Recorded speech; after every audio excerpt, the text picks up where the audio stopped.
So ini adalah sesi correct plot untuk Guardians of the Galaxy volume yang ketiga. Okay, disclaimer kepada semua yang belum lagi tonton filem Guardians of the Galaxy volume yang ketiga, korang boleh tutup dulu video ni dan save to watch later. Dan korang boleh pergi tonton review aku, non-spoiler review untuk Guardians of the Galaxy volume yang ketiga. Okay, sebab aku tak nak spoil anything kepada korang yang belum lagi tonton filem Guardians of the Galaxy volume yang ketiga.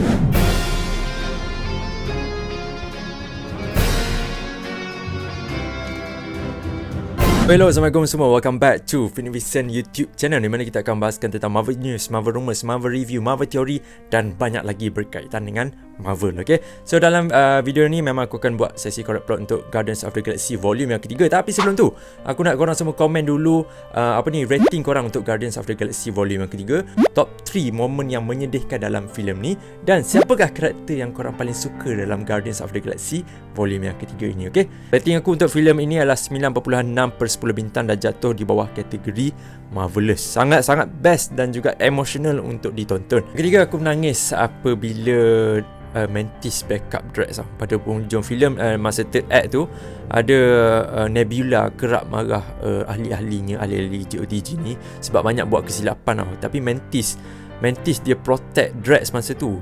Nebula cakap Drax ni tak function, Drax ni bodoh lah dan sebagainya. Tapi Mantis dia protect Drax. Dia cakap Drax ni mungkinlah bodoh, tapi dia bring humor to this team, dia bring jokes to this team. Dan momen tu membuatkan aku sedih. Ni masa ni dalam kapal High Evolutionary lah. Aku mengalirkan air mata sebab Drax dan juga Mantis sebenarnya dia adalah dua karakter pak lawak daripada Guardians of the Galaxy yang pertama sampailah ketiga ni. Memang dia bawakan elemen lawak je all the time, membuatkan kita rasa macam ini bukanlah karakter yang penting, Drax mahupun Mantis.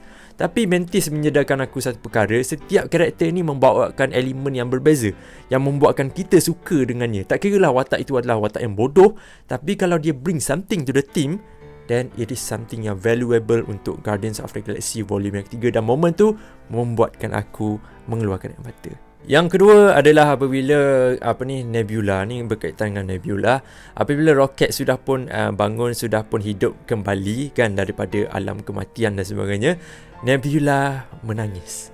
Oh my god, masa ni aku rasa macam sebab gila. Aku mengeluarkan air mata tengok scene ni sebab it's not aku menangis sebab aku rasa roket akan mati, but the thing is about Nebula.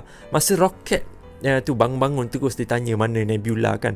Dan bila Nebula dengar suara roket, dia punya sebab tu macam siut, sedih bangang. Lepas tu bila kita ingat balik zaman Avengers Infinity War dulu kan, di mana members yang tinggal untuk Guardians of the Galaxy volume 3 pula, GOTG ni, adalah Rocket dan juga Nebula. Dan Nebula dia terperangkap di space bersama Tony Stark, lepas tu pulang ke bumi, dan dia bersama-sama dengan Rocket untuk jangka masa yang sangat lama, dan mereka meluangkan masa bersama-sama. Dan knowing that masa scene tu Nebula, kau kenal dia seorang watak yang sangat-sangat keras hati, seorang yang tak akan tunjuk dia punya kesedihan dan sebagainya, menangis dalam filem tu. Dia menangis dapat tahu Rocket hidup. Aku masa tu tengok, sial lah Nebula, kenapa kau kena menangis? Dah buat bodoh kau macam biasa tu kan. But the thing is, Nebula care so much lah tentang Rocket. Dan momen tu membuatkan aku rasa macam Nebula ni bukan lagi seorang robot yang kejam yang nak membunuh orang, yang nak serve for Thanos. But instead of that, dia sekarang ni ada satu family yang dia sangat-sangat care. Yang pertama yang paling membuat aku berjerai-jerai air mata, aku tahu berjerai-jerai itu perkataan ke apa kan, masa Rocket kehilangan Layla tu lah. Oh damn, scene Layla mati ditembak oleh High Evolutionary tu kan, memang dia sedih. Dia masa tu aku memang dah agak Layla akan mati lah. Tapi satu penambahan baru kepada scene tersebut adalah apabila Rocket menjerit bila dia nampak Layla ditembak oleh High Evolutionary, dan dia kaku dia kaku masa tu. Lepas tu dia menjerit, dia jerit lama kan, dia jerit macam tu kan. Masa tu semua orang dalam wayang tu terdiam kan. Aku mengalir siut air mata aku. Sebab Bradley Cooper selama ni dia menggunakan suara garau dia untuk membuat lawak-lawak bodoh, untuk menjadi seorang yang skeptikal dan juga suka bermain dengan sarkastik kan, sarkasm, sarkasm dan sebagainya. But this time dia menjerit sebab kehilangan orang yang dia paling care. Orang yang pertama kali dia jumpa selepas dia dibuat eksperimen, dicabut badan dan sebagainya. Dia jumpa Layla, Tiffs, Flo kan. Dia jumpa dan finally kawan-kawan dia ni mati. Scene tu memang siut lah. High Evolutionary memang bangang lah dia masa tu. Dengan High Evolutionary dengan dia perli balik kan. Dia perli balik roket. Tu kan. Kau memang buat darah aku mencekik lah. Memang mencekik darah aku lah. High Evolutionary memang scene tu sangat-sangat menyentuh hati Layla. Ya, sedih-sedih. Dan untuk my MVP, siapa karakter yang aku paling suka dalam filem ni instead of Rocket, sebab kita tahu cerita ni memang cerita pasal Rocket je memanjang. Tapi MVP aku akan bagi kepada Nebula lah. Ya, bagi kepada Nebula sebab untuk Guardians of the Galaxy volume yang ketiga, dia membuatkan aku sedar Nebula dia punya character development dah mencapai maksimum tau. From someone yang kita tak suka. In fact aku memang tak suka Nebula ni. Dan aku tak expect yang dia akan jadi one of the character yang aku akan suka. Aku tak expect benda tu. Dan dia dalam Guardians of the Galaxy dia menunjukkan yang dia ni dah matang. Cara dia lead something pun it's fine. Aku nampak dia ni ada capability untuk menjadi seorang leader. And surprisingly memang dia menjadi seorang leader lah untuk Nowhere. Dan aku sangat-sangat suka karakter Nebula dalam filem ni. So kita pergi kepada correct plot. Point yang pertama iaitu berkenaan dengan perfect closure untuk Guardians of the Galaxy volume yang ketiga ataupun Guardians of the Galaxy member ni lah. Kita pergi kepada Rocket Raccoon pada mulanya. Rocket Raccoon ni dia dikenalkan kepada kita semua dalam filem yang pertama lah, of course, di mana dia nak menculik Peter Quill kan. Masa tu we not expecting something like this tau. Dalam Guardians of the Galaxy volume pertama, kedua pun tak diceritakan macam mana ataupun apa yang Rocket perlu hadapi dalam kehidupan dia. Tapi dalam filem ni benda tu diceritakan dan cerita tu sangat-sangat sedih. Adalah satu quotes aku baca ni, you either die as a funny animal or you die tragically by people knowing your history. Macam tu. Bila aku tengok, the heck man, kalau volume 3 ni tak keluar, mungkin Rocket ni akan dianggap sebagai watak-watak yang bodoh macam tu. Sekarang baru orang appreciate siapakah Rocket Raccoon tu, from someone yang suka buat lawak sarkastik dan sebagainya. Dan sekarang ni dia masih buat lawak tu, tapi he is now a leader of the Guardians of the Galaxy. Karakter yang kedua adalah Peter Quill, iaitu Star-Lord kita dalam GOTG. Dia diculik oleh Ravagers pada mulanya di bumi selepas saja daripada kematian maknya itu.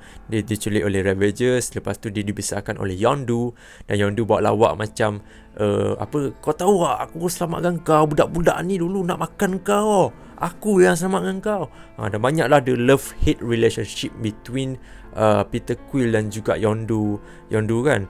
Lepas tu dia juga dalam Guardians of the Galaxy volume yang kedua, dia join satu mission untuk mencari bapak kandungnya, iaitu Ego the Living Planet. Tapi surprising pula, Ego the Living Planet tu hanya menggunakan Peter Quill untuk dirinya sendiri, untuk Ego sendiri. Bukannya dia be there for Peter ke tak. Dan momen tersebut membuatkan Peter Quill sedar the only person yang membesarkan Peter Quill all the time adalah Yondu. Dan momen tu sangat-sangat sedih untuk aku dan untuk semua pun, untuk kita semua kan. Dan dalam Avengers Infinity War, dia kehilangan orang yang dia sayang lagi, iaitu Gamora. Di mana Gamora telah dibunuh dengan sangat kejam oleh Thanos dengan dicampakkan jatuh dekat satu planet iaitu Vormir kan, untuk mendapatkan Soul Stone. Dan momen tersebut dia menunjukkan Peter Quill ni is very very human lah, walaupun dia dibesarkan luar daripada planet bumi, luar daripada Missouri kan. Tapi the thing is when dia punya emotion tu crack apabila dia tahu Gamora mati, dan dia tak boleh nak accept the fact yang Gamora is dead. Gamora is dead sebab Thanos bunuh dia untuk Soul Stone. Dan Thanos pun merasakan sedih sebab dia terpaksa membunuh anak yang dia sayang. Dan dalam Guardians of the Galaxy volume yang ketiga ni, Peter Quill dia masih tak move on. Dan somehow dia dah masuk ke dalam satu fasa yang dikenali sebagai depression. Dan benda ni memang nampak dalam early phase untuk ataupun the first act of this film. Apabila dia mabuk all the time, dia akan lepak kat bar seorang-seorang sampai dia termuntah, pensan dan sebagainya. Dan Drax ada cakap, lagi ke? Maksudnya benda ni memang keep on repeating. Dan this event dia berlaku selepas Guardians of the Galaxy Holiday Special. Dan benda tu masih lagi tidak membuatkan Peter Quill happy, walaupun dia mendapat Kevin Bacon kan, seorang manusia daripada dunia planet bumi kan. Dia still tak happy sebab dia kehilangan Gamora. Dan apabila dia berjumpa Gamora, that is not the same Gamora yang kita jumpa dahulu kan. Gamora yang care about people, Gamora yang care about Peter Quill, Gamora yang mencintai Peter Quill accidentally kan. Tapi this time, this not the same Gamora. This one a Gamora yang very very tough dan takkan memberi muka kepada Peter Quill langsung. Dan Peter Quill masih dalam satu denial yang dia memaksa Gamora untuk suka dia. Bagi chance lah sikit Gamora apa semua kan. Buka hati kau sikit, terima aku dan sebagainya. Mungkin kau akan jatuh cinta lagi dengan aku. Tapi there is not the thing ya. Love cannot be forced kan. Cinta itu tidak boleh dipaksa. Dan Peter Quill masa tu memang dalam volume yang ketiga ni memang gagal segagalnya lah. Tapi at the end of that film, Peter Quill belajar tentang acceptance. Dia belajar dia tak boleh nak memaksa siapakah Gamora itu. Sebab ada satu quote yang Gamora cakap dalam kapal tu, yang sampai Gamora tolak Peter Quill pecah skrin kat belakang tu. Dia cakap apa tau? Apa benda yang Gamora cakap apa benda yang kau nak daripada aku, sampaikan diri aku ni boleh lengkapkan siapa diri kau. Itu contohnya lah. Dalam Englishnya susah sikit nak translate. Moment tu membuat aku terfikir tau, macam oh shit, ni memang pedih mat kalau Star-Lord dengar. Memang Star-Lord dengar masa tu kan. Aku rasa moment tu lah yang membuatkan dia, Star-Lord ataupun Peter Quill sedar Gamora is not for him anymore. Tak kira dia nak paksa macam mana pun, it's not going to happen lah. Dan juga Mantis dan juga Drax ada buat lawak pasal apa daun-daun atas air tu kan. Aku rasa moment tu yang membuatkan dia sedar jugalah. Aku nak cakap berkenaan dengan karakter Drax jugalah. Drax the Destroyer ni is very very different daripada komik lah. Dia takkan ada satu fasa ataupun satu nama panggilan. You are not born to be the Destroyer, you are born to be a father kan. Tak adanya istilah begitu. Drax memang kejam dalam Marvel Comics. But I like macam mana James Gunn bawakan Drax from someone yang Drax ni memang bodoh lah. Drax ni memang jokester yang diterima oleh orang di kelakar. Tapi aku rasa lawak yang paling aku ingat pasal Drax ni, pasal dia makan Zarknut tu kan. Lepas tu dia ingat dia halimunan kat Avengers Infinity War tu kan. Aku rasa sampai sekarang lawak tu memang sangat-sangat ikonik gila. Aku tak tahu kenapa, tapi tu untuk aku lah. Tapi betul, Drax finally dalam filem ni dia menunjukkan satu kebolehan yang dia tak mampu buat selama ni, ataupun dia lupa untuk buat selama ni, is to be a father, untuk menjadi seorang bapa. Sebab kita tahu the backstory of Drax ni, keluarganya dibunuh oleh Ronin. Keluarganya dibunuh oleh Ronin, dan Ronin adalah orang suruhan kepada Thanos. Dan dia kehilangan keluarganya dalam satu jangka masa yang sangat-sangat lama dah. Dia dah bersama dengan Guardians of the Galaxy kan. But dalam volume yang ketiga ni, apabila dia berjumpa dengan budak-budak tu kan, cucuk Bella ke apa, aku tak ingat apa bahasa dia tu kan. Momen tersebut menyedarkan kita semua Drax has something to bring to this world. Daripada dia punya kegagahan, daripada dia punya keganasan tu, dia ada satu momen yang lembut, satu isi hati yang lembut untuk diberikan kepada budak-budak ataupun anak-anak kecil. Dia tahu macam mana nak melayan anak-anak dan sebagainya. Momen tu sangat-sangat indah bagi aku. So about Mantis, aku pun tak nak cakap banyak about Mantis. Mantis is a character yang sama macam Drax lah. Dia brings jokes and stupidity kepada filem Guardians of the Galaxy dan juga MCU. But dalam filem ni dia menunjukkan Mantis dia nak keluar daripada kempompongnya. Dia nak keluar daripada kempompongnya untuk membuat satu benda yang baru ke dalam dunia ni, iaitu living on her own purpose. Dia nak mencari purpose, dia nak membuat keputusan by her own, tanpa Guardians of the Galaxy, tanpa Drax di sampingnya.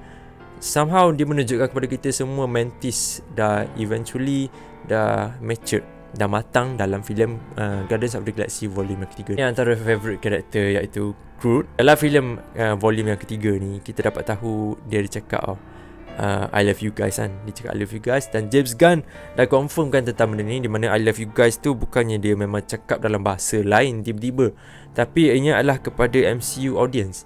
untuk kita semua, sebab kita dah lama bersama dengan Guardians of the Galaxy, sehingga kan Groot memilih kita untuk kita faham apa yang dia cakap. Mungkin kalau siapa yang tak follow Guardians of the Galaxy sekarang ni, daripada awal sampai sekarang, apabila dia datang ke volume yang ketiga, dia tak dengar I love you guys tu. Dia dengar I am Groot lagi. Tapi dari setting satu langkah yang sangat-sangat bijak oleh James Gunn untuk membuatkan Groot bagi tahu satu perkataan yang berbeza, satu ayat yang berbeza daripada biasa ni buat I am Groot. Kali ni dia cakap I love you guys. Makna inilah, this is the end of the journey. Thank you for being with us daripada Guardians of the Galaxy volume yang pertama sehingga sekarang, Infinity War dan sebagainya. Thank you for being loyal to the MCU. And untuk menunjukkan aku punya appreciation, kau akan faham apa yang aku cakap. Itu yang Groot cuba nak sampaikan lah. Bukan yang betul, itu adalah rekaan kepala aku lah. Tapi itu apa yang aku rasa. But in this film, Groot dia ada banyak form dalam filem ni. Dia boleh terbang, dia boleh tukar dia kepala saja. Lepas tu dia ada dalam credit scene tu, badan dia sangat-sangat besar dan sebagainya. Ada soalan tentang King Groot kan, nanti aku akan jawab lah. So itu adalah untuk karakter Groot. Satu lagi karakter yang aku nak bagi pujian adalah untuk Kraglin lah. Kraglin pun mendapat satu karakter development yang indah dalam filem ni. Sebab kita tahu dia mendapat Yaka Arrow tu, dan dia tak mampu untuk mengawal Yaka Arrow tu kan. Dan lepas tu at the end of this film, apabila Nowhere diserang dengan makhluk-makhluk yang High Evolutionary buat dan sebagainya kan. Lepas tu masa tu dia nampak Yondu tau. Dia nampak Yondu dekat situ. Ni momen sedih kan sebenarnya, bangang lah. Dan dia nampak Yondu kat situ, kata trust your guts ke macam trust your heart, something like that lah. Dan lepas tu Mamat tu terus bersiul, serap terus attack semua makhluk-makhluk yang datang ke situ kan. Momen yang sangat-sangat indah untuk Kraglin. So kita pergi kepada correct plot yang kedua, iaitu tiada karakter yang mati di dalam filem Guardians of the Galaxy volume yang ketiga ini. Okay, sebab kita telah mendapat satu promotional material ataupun video-video, trailer, TV spot dan sebagainya, poster sendiri yang menunjukkan Rocket seakan-akan ingin mati, atau bukan ingin mati lah, akan mati. Apabila kita nampak Guardians of the Galaxy, gambar logo Guardians of the Galaxy yang pertama, karakter ni mati, Groot mati. Yang kedua Yondu mati sebab ada warna biru sikit. Yang ketiga dah tahu ni Rocket ni kan, dan sebagainya tu kan. Tapi no one dies in the members of Guardians of the Galaxy. Tapi karakter yang mati dalam filem ni adalah Layla, Thieves, Floor, Ayesha daripada Sovereign, dan juga makhluk-makhluk yang hidup dekat planet Counter Earth yang dicipta oleh High Evolutionary. Tiga prominent karakter daripada Guardians of the Galaxy volume ketiga kita sangkakan akan mati, tak mati. Peter Quill, Drax dan juga Rocket Raccoon, tiga-tiganya tak mati. Tapi kita tengok masa first act tu, kita tengok macam Peter Quill mati kan. Nebula angkat ni, ingat dia mati berperang ke apa kan. Mamat tu mabuk je rupanya kat bar. Siuk betul. Lepas tu Rocket Raccoon pula dibedah punya ni kan. Dia memang Rocket Raccoon memang mati kali ni. Lepas tu Drax kena tembak dekat Orgoscope ke apa macam tu kan, dekat planet yang bentuk macam sotong macam tu.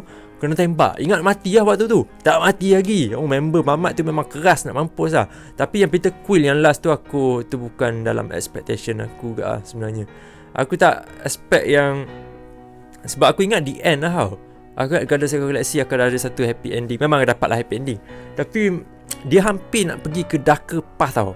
Perjalanan yang lagi gelap untuk Guardians of the Galaxy apabila Peter Quill mati sama macam Yondu mati. Yang tu aku macam dah berdebar gila tau. Macam dia berlari nak melompat ke stesen tu kan, stesen kat Nowhere tu. Aku assume memang dia akan sempat lah, sebab dalam cerita Guardians of the Galaxy pertama, kedua, Avengers dan sebagainya, Peter Quill ni dia memang akan terlepas. Walau macam mana pun dia akan terlepas kat sana. Tapi dalam hujung scene tu, siap dia tak lepas gila. Aku macam what the heck. Aku memang terkejut gila. Lepas tu dia buat satu momen yang ikonik dengan ada Moloch sama macam adalah gambar dulu, zaman-zaman dulu yang gambar sentuh jari tu kan. Hanet tu James Gunn. Kau main tarik tali dengan aku, James Gunn. Memang siap lah, pandai. Bijak. Okay, kita pergi kepada plot yang ketiga, iaitu Krugar ataupun makhluk daripada Ravagers ada kuasa magic. Yes, itu Itu jawapan ringkas lah sebenarnya. Memang Kruger ada kuasa magic. Daripada Marvel Comics pun memang dia ada kuasa magic. It's not dia memang born dia ada kuasa sorcerer, tak. Sebenarnya dalam Marvel Comics dia pernah berjumpa dengan Doctor Strange dan belajar this kind of sorcerer thing, magic thing bersama dengan Doctor Strange lah. Kruger ni merupakan apprentice kepada Doctor Strange, and at the certain point dia pernah jadi sorcerer supreme dalam universe tersebut. Tapi aku tak sure about MCU. Dalam MCU aku tak tahu adakah Kruger pernah berjumpa dengan Doctor Strange, ataupun my assumption adalah mungkin kalau dia belajar this kind of magic dan sebagainya ni, mungkin dia belajar daripada Ancient One lah sebelum Doctor Strange diperkenalkan. Itu my assumption lah. Tak tahu lah, mungkin in the future dia akan ceritakan Kruger memang berjumpa dengan Doctor Strange ke, ataupun berjumpa dengan Wong ke. Tak tahulah, dia basically dia akan ubah lah kuasa. Tapi yes, Kruger memang ada kuasa magic, dan aku tahu ramai yang terkejut apabila Kruger masuk ke dalam kapal Guardians of the Galaxy tu. Serap macam style. Dan yang keempat, kenapa Gamora masih lagi bebas dan tak dikejar ataupun dibunuh oleh TVA? Yes, this question memang aku sangat-sangat terfikir sebenarnya. Sebelum Guardians of the Galaxy, apa-apa projek lagi pun aku macam terfikir apa hal Gamora terlepas lagi kan. Tapi lepas tengok volume yang ketiga, dia ada satu scene tau, masa Peter Quill, Gamora, Nebula, Yura, empat orang tu ada dalam lift dekat Ogokop tu kan. Dia ceritakan, Peter Quill dia ceritakan balik apa yang jadi tentang hubungan yang dia dengan Gamora dan sebagainya kan. Dia ceritakan balik. Lepas tu dia ada satu reflect tau, dia ada cakap pasal Infinity Stone. Dan Peter Quill sendiri dia cakap dia tak tahu macam mana Nebula ni masih hidup, boleh revive balik dan sebagainya. Sebenarnya dia bukan cakap dengan Nebula ataupun Yura ke Nebula ataupun Gamora, tak. Dia sebenarnya cakap dengan kita tau. Itu satu message kepada kita yang karakter-karakter ni pun tak faham macam mana benda ni terjadi. Dan aku, kalau kau tanya aku tak ada satu jawapan yang aku boleh refer on comic ataupun Marvel Studio WhatsApp aku ke cakap ni, tak ada. But my assumption dan juga teori untuk benda ni, kenapa TVA tak bunuh Gamora adalah disebabkan dia tak kacau timeline. Ataupun timeline masa ni memang dah rosak. Dia ada banyak gila possibilities lah kalau tanya aku. Tapi aku rasa benda ni terjadi sebabkan Gamora dia tak kacau timeline. Kau tahu tak, Bruce Banner ada cakap kan, if you change the past, your past is your new future. Kan dia cakap macam tu kan. Tapi the thing is, masa habisnya Infinity War dan sebagainya ni, Captain America dia choose untuk memulangkan Infinity Stone, dan termasuklah juga Soul Stone. Soul Stone dekat dekat Vormir tu kan, dengan Red Skull tu. Tapi aku tak sure macam mana Gamora yang dipilih. Macam mungkin kau ada satu persoalan, habis tu kenapa Gamora je, kenapa Black Widow tak hidup sekali? Untuk jawapan benda tu, ni teori bodoh je. Gamora adalah antara yang memasuki timeline tu bersama dengan angkatan Thanos, bukannya Black Widow. Kalau Black Widow yang masuk ke timeline baru ni, timeline sekarang, mungkin Black Widow akan revive juga sama macam Gamora sekarang. Sebab orang yang dulu yang diambil, Gamora yang dulu, tidak sama dengan Gamora yang mati tu. So basically it is kind of macam redemption dan juga revive moment lah kepada karakter yang bernama Gamora ni. This is not the same person yang mati, yang terjun ke bawah tu. Yes, dia hidup, dia resurrect balik, tapi dia punya memori dah hilang. Aku rasa itu adalah satu pengorbanan yang besar untuk memberikan, okay, tak apalah, kau hiduplah balik. So dia takkan kacau apa-apa timeline apabila Captain America choose untuk menghantar Soul Stone dekat Vormir tu. Itu adalah assumption aku sajalah. Harapnya boleh diterima lah. So kita pergi kepada plot yang seterusnya yang berkaitan dengan The High Evolutionary. Okay, so this villain aku hard to admit lah. Mula masa aku tengok Juk TG ni, aku masih lagi in doubt sama ada Kang ataupun High Evolutionary lagi power dia punya impact dalam filem.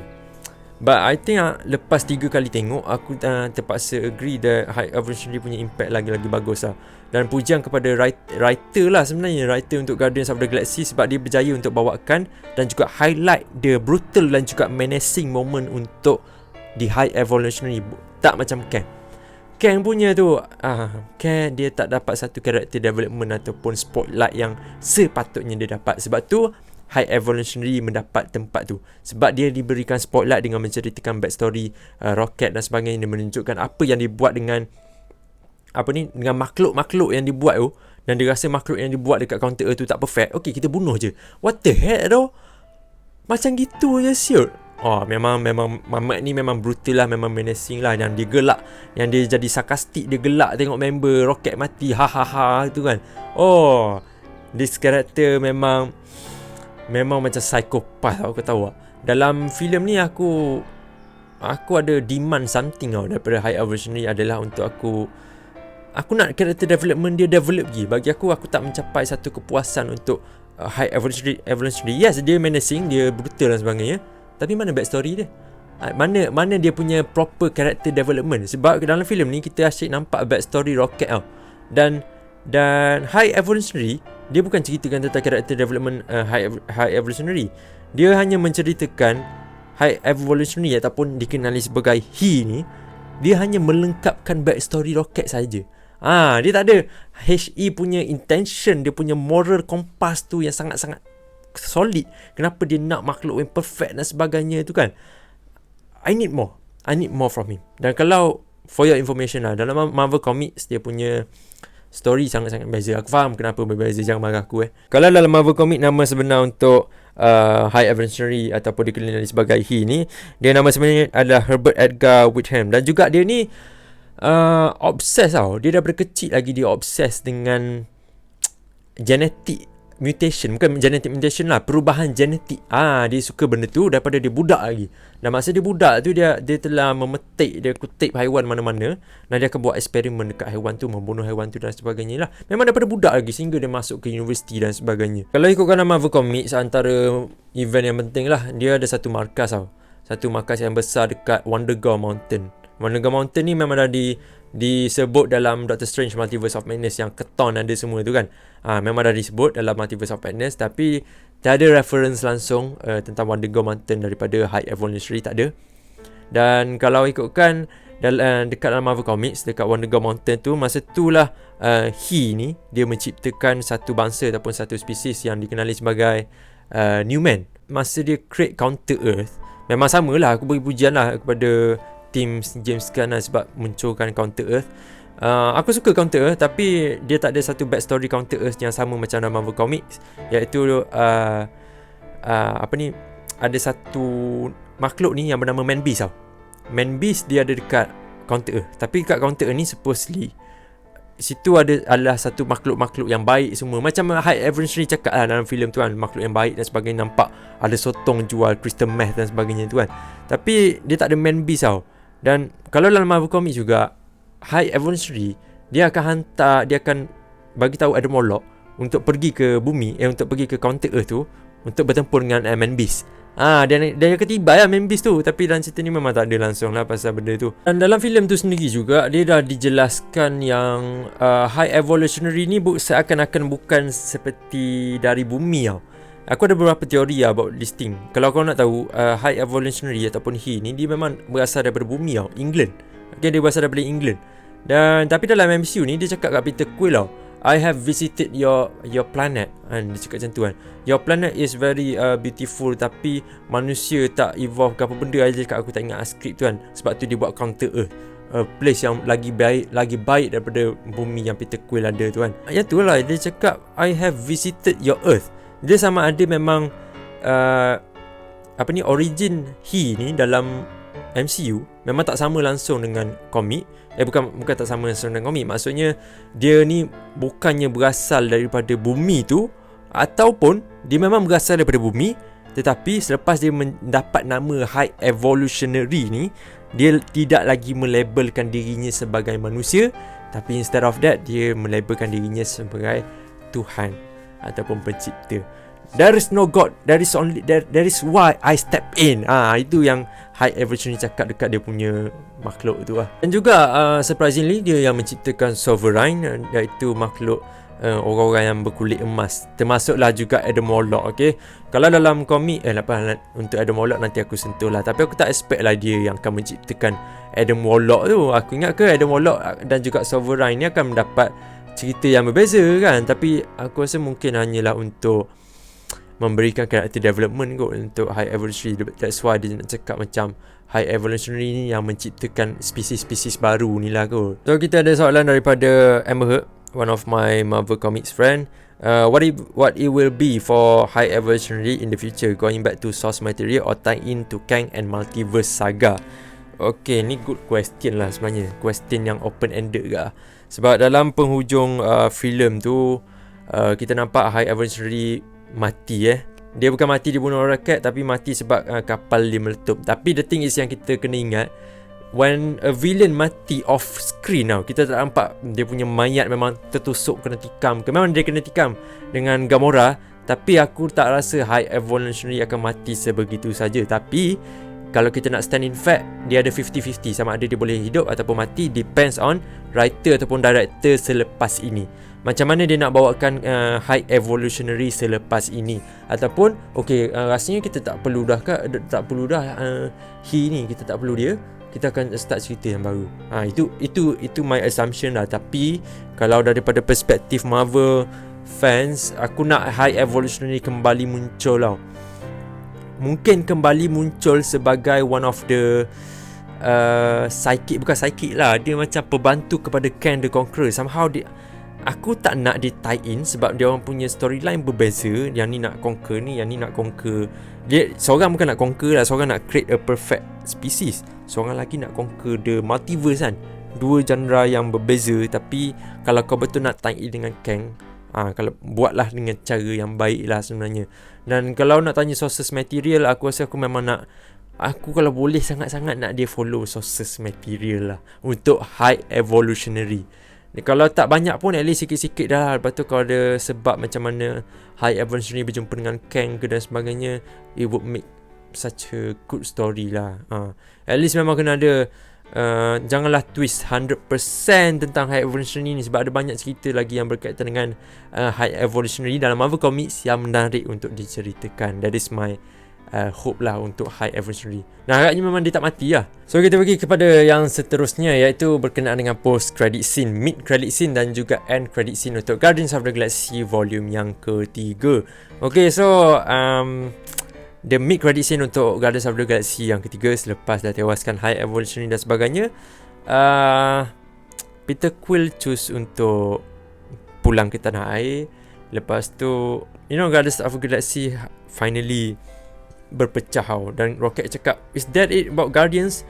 Dan is that all kan? Lepas Peter Quill cakap, no, the galaxy still needs a Guardians. Dia cakap macam tu kan, and you will be a perfect leader, macam tu kan. Moment tu memang buat aku macam, finally Peter Quill akui Rocket is much way a good leader daripada Peter Quill. Memang sangat-sangat terbukti dah pun.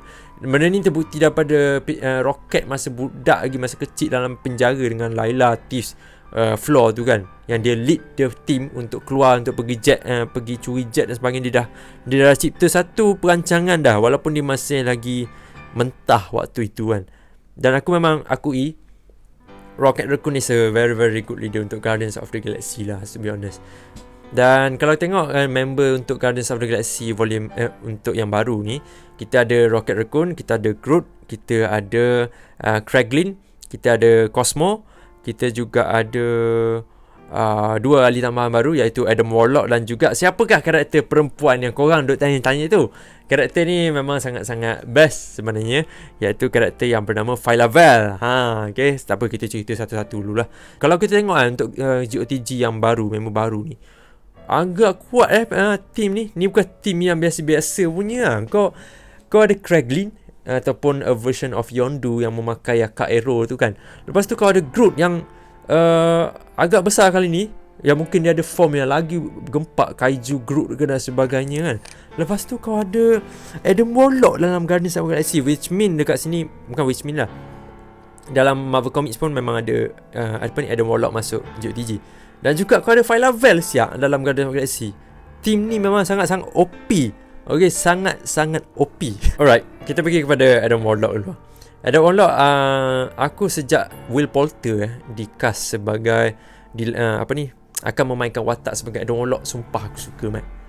Sumpah aku suka sebab dia type of bulky, yang tegak punya actor. But what I like the most about Adam Warlock dalam filem ni, instead of dia punya stupidity dan sebagainya tu, adalah macam mana James Gunn memilih Adam Warlock untuk menamatkan dia punya jalan cerita dalam filem ni, di mana dia yang menyelamat Peter Quill. Kau tahu tak, macam kalau Peter Quill tu mati dan dia diselamatkan oleh orang lain, tiba-tiba roket yang terbang ke situ ke, memanglah best tau, kita nak dapat roket sayang Peter Quill dan sebagainya. Kenapa Adam Warlock ni penting? Sebab dia memberikan satu plot build up yang menarik lah. Okay, sebab selama ni the whole film, the first act, second act dan sebagainya tu, Adam Warlock ni is a piece of useless junk lah. Memang tak function teruk dia ni, memang sangat-sangat tak function. Lepas tu sehinggakan Groot menyelamatkan Adam Warlock, dan Drax terjemahkan apa yang Groot cakap. Dia cakap everybody deserve a second chance. Sebab tu dia selamatkan Adam Warlock tu. Dan Adam Warlock rasa macam terharu tau. This team yang aku cuba sangat-sangat nak bunuh, aku nak culik kat kau tikus ni, tapi kau selamatkan aku.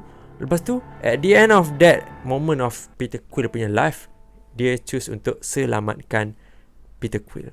Moment tu sangat-sangat beautiful, mat. A perfect closure untuk Adam Warlock. Walaupun karakter yang baru, there is a perfect closure. Dan aku tahu kenapa orang tak suka dengan karakter dia ni. Aku pun sebenarnya tak suka dia muncul sebegini sebenarnya, tapi aku faham kenapa dia begitu. Dan dia dikeluarkan daripada kepompongnya oleh High Evolutionary beberapa minggu awal lah, tak silap aku. Tapi awal lah sepatutnya dia muncul waktu ini, tapi dia keluar awal. Dan disebabkan itu dia tak keluar dalam satu pure form ataupun matured form of Adam Warlock. Okay, yang dia keluar adalah bayi yang mentah, yang tak tahu apa, yang otak berfikiran macam bayi, tapi badan yang sangat-sangat sasa, ada kuasa kosmik. Oh, this guy is powerful lah. Dia macam Homelander ke lah. Bukan Homelander lah, Superman dan sebagainya, Captain Marvel ke kan. Tak kira lah, karakter yang powerful lah Adam Warlock ni sebenarnya. Tapi korang kena faham satu benda, Adam Warlock ni dengan origin dia dah ditwist. Okay, aku rasa in the future dia ada satu potential yang sangat-sangat besar, yang Adam Warlock ni is one of the great dan juga powerful karakter dalam Marvel Comics, dalam Marvel Cinematic Universe nanti. Mungkin sekarang kau nampak dia Will Poulter yang lakukan Adam Warlock ni watak-watak yang bodoh je, tapi one day kita akan dapat a version of matured punya Adam Warlock.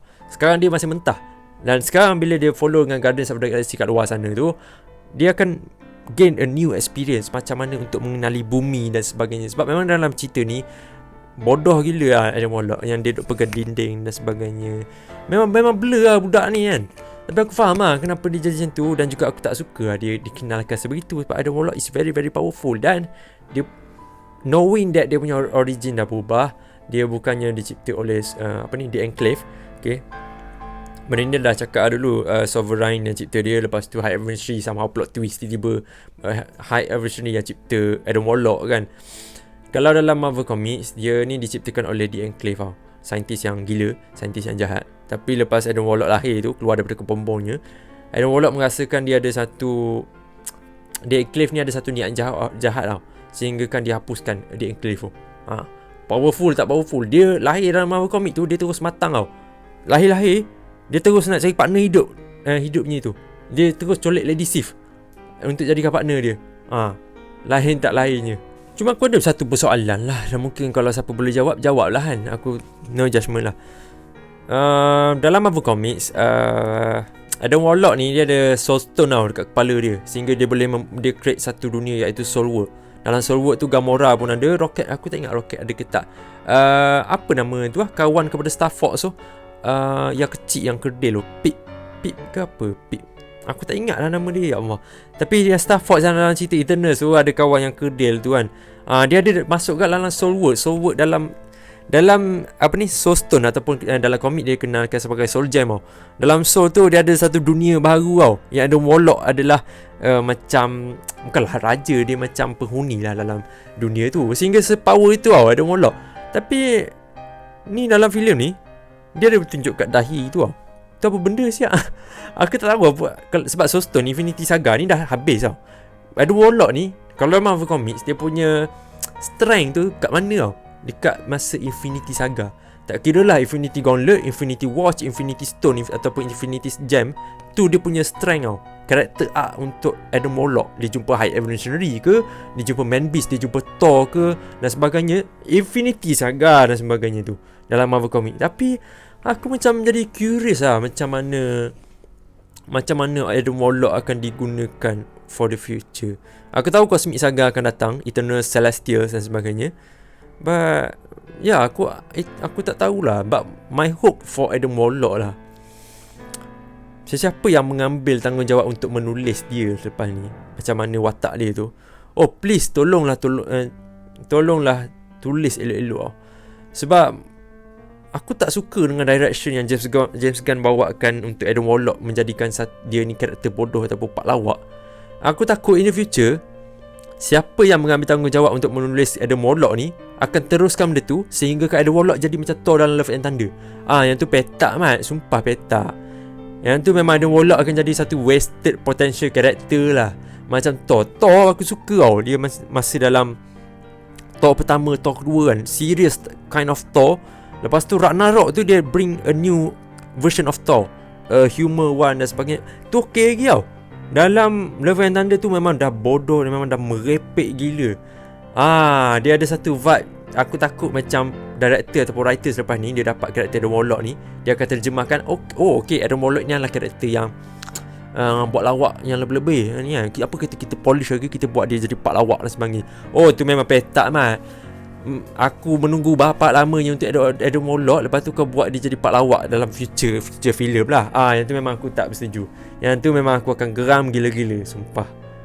But my hope for Adam Warlock, aku harap mungkin kalau tak boleh ambil dia reference daripada Infinity Saga punya storyline dalam Marvel Comics, mungkin boleh ambil dia dalam Annihilation, okay. But dalam Annihilation Conquest pada tahun 2007 tak silap aku, dia ada kaitan dengan Ultron sebenarnya. Ultron, Chris, lepas tu ada karakter-karakter lain lagi. Cerita tu menarik juga untuk bawa untuk Adam Warlock ni. Aku harap dia pergi ke arah situlah. Sebab lepas Annihilation Conquest tu, Adam Warlock dia join Guardians of the Galaxy. Sama macam dalam filem ni.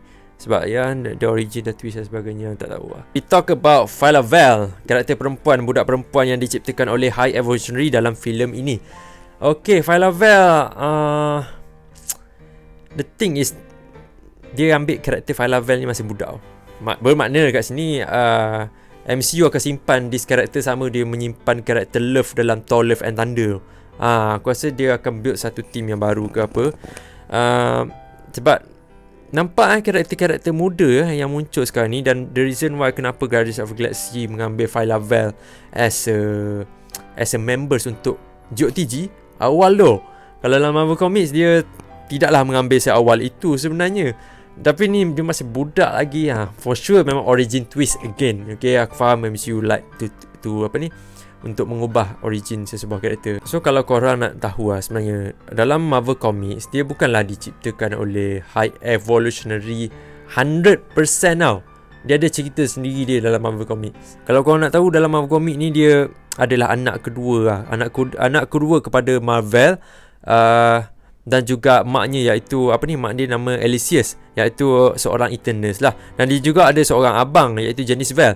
Nah, abang dia ni pernah jadi gila ataupun tak betul. Correct me if I'm wrong lah kalau Amber Heard masih tengok ni. Abang dia Janice Vell ni dia ada satu momen yang dia punya mind tu jadi gila sebab dia terhasut dengan satu creature ataupun satu entity ni yang bernama Entropy. Yang mana Entropy telah menghasut Janice Vell untuk memusnahkan alam semesta. Lepas tu Entropy rasa macam bosan tak ada alam semesta kan. Dia suruh Janice Vell buat satu alam semesta yang baru. Macam tu lah. Phyla-Vell ni dia pernah, sakit pula tekuk aku. Phyla-Vell ni dia pernah dia pernah team up dengan Star Fox yang Harry Styles tu kan. Dia pernah join team up dengan Star Fox dan juga menumpaskan abangnya lah, iaitu Janice Vell. Dan FYI, karakter Phyla-Vell ni dia adalah karakter Rainbow lah sebenarnya. Sebab dia ada satu love interest iaitu anak kepada Drax dalam komik iaitu Moondragon. Untuk korang semua, Phyla-Vell ni dia memainkan peranan penting juga dalam Annihilation Conquest, sama seperti Adam Warlock. Sebab tu lepas Nova tewaskan Annihilus tu, lepas dia tewaskan, mereka berdua ni Adam Warlock dan juga Phyla-Vell dia choose untuk join Guardians of the Galaxy, sebab diorang rasa dia punya combination dan juga chemistry sangat-sangat kuat. Itu apa yang dia rasa lah. Dalam Annihilation Conquest juga tak silap aku yang dia dapat Negabands tu, dan dia pernah dikenali sebagai Quasar at the certain, sekejap dia jadi Quasar tak silap aku. Kena baca balik lah. Nanti aku akan buat origin untuk Phyla-Vell. The main question untuk Phyla-Vell ni, kenapa dia jadi macam tu, aku tu tanda tanya tau sebenarnya untuk aku. Sebab Phyla-Vell ni dia adalah genetik punya breeding tau. Dia bukannya macam dia lahir sebab Marvel ataupun the original Captain Marvel dalam Marvel Comics tu, dia mati, lepas tu dia gain DNA tau. Dia gain DNA, dia ciptalah, dia mengandungkan lah ni mak kepada Phyla-Vell ni mengandung. Lepas tu dia lahirkan jenis Vel. Lepas jenis Vel jadi jahat, dia mak dia ni fikir satu idea untuk create sama macam jenis Vel. Dia buatlah pula Phyla-Vell. Okay, tapi dalam MCU memang Phyla-Vell ni diciptakan 100% daripada High Evolutionary, satu karakter yang tidur sekejap saja, mampu berlari tanpa peluh dan sebagainya kan. Dan aku tak rasa dia ada kaitan dengan Captain Marvel dalam filem Captain Marvel yang pertama tu. Aku tak rasa dia ada kaitan langsung lah. Sebab mereka berdua berada dalam timeline yang berbeza, sangat-sangat berbeza. Aku tak rasa ada kaitan. My assumption is mungkin dia ada buat, mungkin High Evolutionary ada buat testament dan juga uji kaji dengan Kree ataupun bangsa-bangsa lain, sehingga dapat menciptakan Phyla-Vell ni yang ada power dan sebagainya. Ataupun dia, aku tak tahu lah, mungkin dia ada mengambil darah sesiapa yang boleh membuatkan Phyla-Vell ni jadi powerful macam tu tau, daripada usia yang muda. Dan adakah kanak-kanak yang lain adalah ciptaan yang sama dengannya? Aku rasa tak. Sebab the only one yang dia fokus on untuk berlari selama jam-jam tu adalah Phyla-Vell je. So tak apa, kita akan tengok Phyla-Vell in the future lah, macam mana karakter ni berkembang dan sebagainya, sama seperti Love dalam Thor Love and Thunder nanti. Last but not least, for the correct plot session ni, kita akan bercakap tentang the legendary Star-Lord will return. Okay, untuk credit scene terakhir Guardians of the Galaxy Volume 3, yes, Star-Lord akan kembali. Mungkin bukan lagi di bawah arahan James Gunn, tapi di bawah arahan pengarah yang berbeza lah. Dan kalau kita tengok dalam scene yang terakhir tu, kita tengok dia ada makan cereal lah. Cereal, dan datuk dia tu ada buka satu newspaper, ada nampak nama Kevin Bacon diculik oleh alien dan menceritakan pengalamannya. Siapa yang tengok Guardians of the Galaxy Holiday Special akan enjoy. Okay, tapi untuk end credit scene ni, what's next untuk Star-Lord, sebenarnya aku mengharapkan dia memang ikut cerita The Legendary pula. Betul lah, The Legendary Star-Lord lah, sama seperti dalam komik. Dalam The Legendary Star-Lord ni, dia adalah satu kisah selepas Peter Quill meninggalkan Guardians of the Galaxy. The Legendary Star-Lord juga dia berjumpa dengan satu karakter ni tau. Itu new love interest lah. Love interest untuk Star-Lord yang bernama sebagai Kitty Pryde. Dan kalau korang nak tahu, Kitty Pryde ni ataupun dikenali sebagai Shadowcat, juga one of the members untuk X-Men. Dan mereka berdua ada bertempur di dalam Secret Wars. So my hope for The Legendary Star-Lord ini, aku harap dia bawa cerita satu spin-off lah. Bukan movie aku harap dia bawa series. Sebab aku nak dia terokai Peter Quill ni seorang diri. Mungkin berjumpa dengan tim lain, mungkin berjumpa dengan Nova dan sebagainya. That kind of journey lah yang dia bawakan selepas ini. Dan mungkin kalau dia berjumpa dengan Kitty Pryde, a new love interest of him lah, dia dapat tease better work. Dia boleh tease mutants, sebab Kitty Pryde adalah mutant sebenarnya. Dan banyak lagi lah exploration dan juga cerita yang boleh diceritakan untuk The Legendary Star-Lord Peter Quill. Okay, ini soalan yang paling banyak orang tanya adalah berkenaan dengan Star-Lord punya topeng ataupun mask ataupun helmet. Dan jawapan kepada soalan kenapa Star-Lord tak pakai topeng dan sebagainya, James Gunn dah jawab ni. James Gunn kata dia tak sempat untuk mengambil topeng dan juga dia punya kaki yang terbang tu, bolster ke apa tu, dalam lacinya. Itu adalah jawapan daripada James Gunn lah. Dan seterusnya daripada Haziq, dia tanya, agak-agak in future nanti kita akan dapat Alpha Groot or King Groot.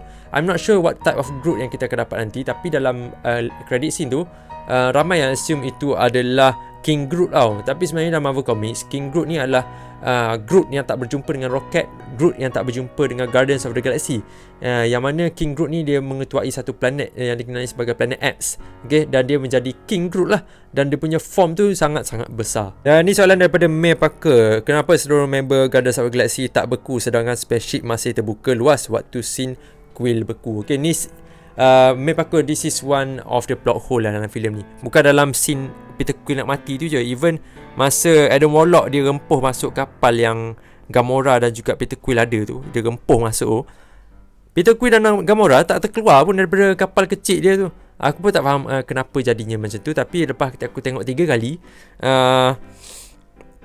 ada satu scene ni di mana kenapa Peter Quill beku, yang lain tak beku. Sebab Cosmo yang kawal yang kedapkan udara tau. Sebab tak silap aku, skrip ni ada Peter cakap Cosmo kedapkan udara macam tu. Apabila planet Nowhere dengan kapal evolutionary rapat ni, dia suruh kedapkan udara supaya tak ada beku dan sebagainya tu. Tapi masa tu Cosmo dah lepas kah dia punya telekinesis tu. Dia dah lepaskan kapal evolutionary, dan Peter Quill seorang yang baru nak lalu. Macam tu lah. Itu my assumption sajalah. Tapi again, this is plot hole juga. Memang sebelum ni Peter ada datuk ke daripada Deep Najmi?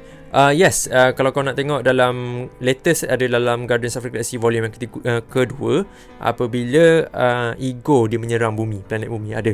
Ni aku tunjuk scene tu. So itu adalah beberapa soalan daripada ni lah, banyak sebenarnya aku dah jawab dalam penceritaan tadi lah. But overall, my hope for Guardians of the Galaxy ataupun apa yang terjadi kepada Guardians of the Galaxy buat masa ini, aku rasa the directors and writers akan biarkan Guardians of the Galaxy berehat seketika. Dia akan menyelamatkan dunia seperti biasa, akan mempunyai tangan dan sebagainya, Cosmo dan sebagainya kan. But kita takkan dapat witness benda tu lah as for now.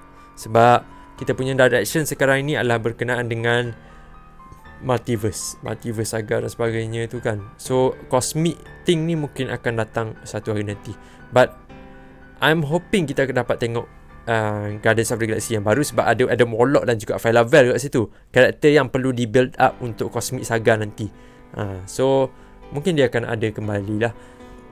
Dan whoever yang akan buat filem Guardians of the Galaxy dan juga The Legendary Star-Lord after this, please make it okay lah. Kau tak perlu nak sama macam James Gunn. Kau boleh bawakan idea yang kau bawa, cuma at least follow the DNA MCU lah. The Guardians of the Galaxy volume yang ketiga is the film yang follow every DNA of MCU. Dia tahu macam mana nak buat James Gunn. That's it. That's it, correct plot untuk Guardians of the Galaxy volume yang ketiga. I hope you enjoy this long video tentang Guardians of the Galaxy volume ketiga. I don't care kalau orang tak tengok pun tak apa. This film is very very special for me. Untuk aku bercakap seorang depan kamera pun, it would be very very lovely, sebab dapat mengingatkan kembali momen-momen dalam Guardians of the Galaxy volume yang ketiga. And that is the last ride to all of us, to us Guardians. Kita ni sebagai Guardians lah sebenarnya, okay? Sebab kita faham group.